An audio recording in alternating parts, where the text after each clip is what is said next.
So this is the rod that goes on your leveling valve to your frame. When I was out on the road this week, it broke. The plastic piece right here broke. And I was driving down the road and I just started hearing grinding in my transmission. So I pulled over and the sound is from when your airbags, when this broke, the leveling valve dumped all the air out of my bags. And you hear, since your drivetrain gets put in a weird bind, you'll start grinding. It'll start making a sound, man. So don't, so I just pulled over. I didn't know what it was, but I've heard that sound before by driving with my airbags lowered. So I immediately looked at my switch. It wasn't lowered, so I wasn't sure what it was. So I pulled over, and sure enough, this piece broke. I'm about to show it to you. And yeah, it broke and dumped all the air out. So I rigged it, you know what I mean? Zip ties and duct tape express, you know what I mean? Had to get off the side of the road. I actually ended up doing the whole trip like that. Well, I got off the side of the road and it was so damn hot in Texas, it was over 100 degrees. So I rigged this up.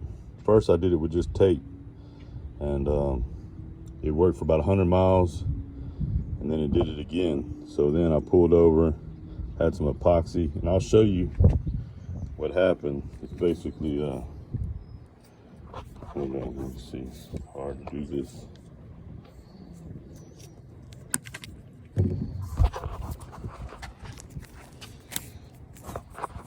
Hold on, I'm gonna stop the video.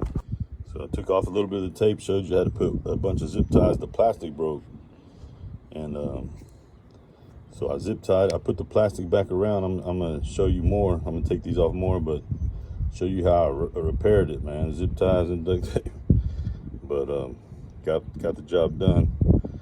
I'm gonna take more off and show you. This is what happened. This plastic broke. See how it broke, and it came off. This was still attached to the frame, and this was just dragging. So I was able to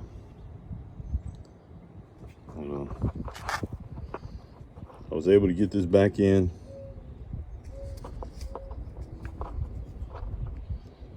On the side of the road. I pushed this back on. See how it's broke? And then I zip tied it. Put a bunch of zip ties like I showed a second ago. Wrapped it up with tape, put some more zip ties. Like I said, the first time I just put zip ties around this. It worked for like 100 miles. Then it started doing it again. So next time I put more zip ties and then wrapped it well, actually I put some epoxy, but it was like some epoxy I got from Harbor Freight. If it would have been JB Weld, I think this could have been repaired and it would have lasted. But I had some cheap ass epoxy I bought from Harbor Freight that I just had in my truck. And that stuff was garbage. Anyway, so I put that epoxy on there, and then I put some bunch of zip ties and wrapped it real tight with tape, and then put more zip ties, and it held for the rest of the trip. Well, actually, once I did that, that got me off the side of the highway, and then I started looking in my Google Maps. I started searching for, truck parts or dealerships, and I found an International. International has it's called Fleet Right. It's not Fleet Pride, Fleet Right. It's they sell parts. So I stopped there, even though I got a Volvo, old ass Volvo. But they had this kit. I was gonna buy a generic leveling valve, and but they had this kit right here. It's just for the bar, so that was cool. So here's the part number. It wouldn't hurt to buy this and just have it in your truck.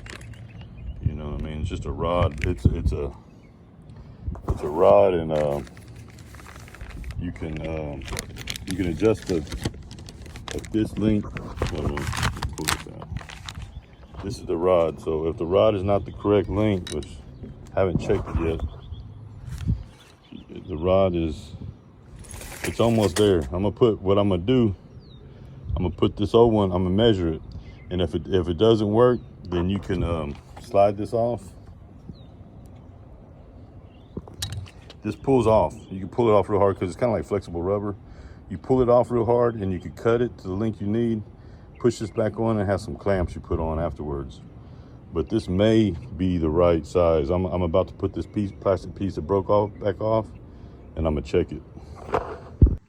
So this is my old rod, and this new one, this is the new kit. So you need to be the same length. So what I'm doing, I'll put this on there, put that, because the bolt's gonna go through there where it goes through the frame. So I just push that on there, and you want to check the measurement, and it's a little bit too long, so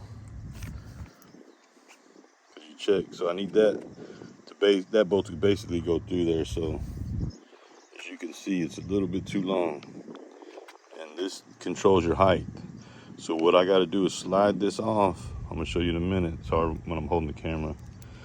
Cut this rod just a little bit and push it back on, and then the kit comes with those little clamps. So you're gonna put the clamp on there, tighten it down. So I'm gonna do that offline, and I'll show you in a minute. So here's a better view. That's the bolt. It's going to go through the frame. You spin it around, that's the bolt. So if I put this hole on there and I come over here, that should go into there. I need an extra hand. That should go into there, and you see it's not lined up. So I should be able to fit that little gold tube onto that bolt, and then it'll be the same size.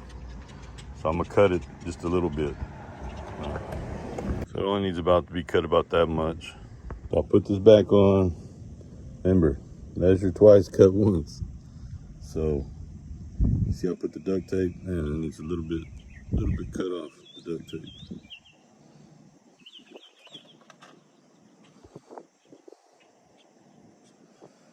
You can tell where the rubber stops. So excuse the mess, but so I used the cutoff grinder and cut it, you know. But I do keep this grinder on my truck. It'd be good. I would like to get a battery operated one, because you do use this out on the road, man. There's been times where I had to cut off a brake hose, or, you know, a power steering. I mean, like a brake line that has steel belts in it, you know, and just stuff like that. But it comes in handy on the road, so I keep this on my truck. It's only like $15 at Harbor Freight, probably $10 for the disc. But I would have been able to fix this on the side of the road. It was just so damn hot. I was like, man, if the other thing will hold up, I'm just gonna ride it till it holds up, and then made it all the way home.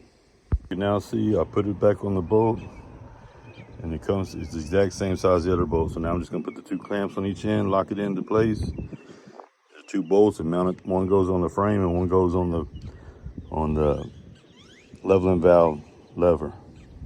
So this is how it looks when it's all done. Now I'm gonna go put it in. So that's the little hole in the frame that goes in. That's the little hole in the frame that goes in. And that's the top of the lever. So it basically goes like this. It's gonna like go to the hole and then up to that lever. Two bolts. So I'm gonna put it in, and then I'll show the video. So that's it installed. Right there, it bolts to the leveling valve, and then the frame down there. And the way that kit is, you can tighten it tight, because that bolt is will still allow it to move.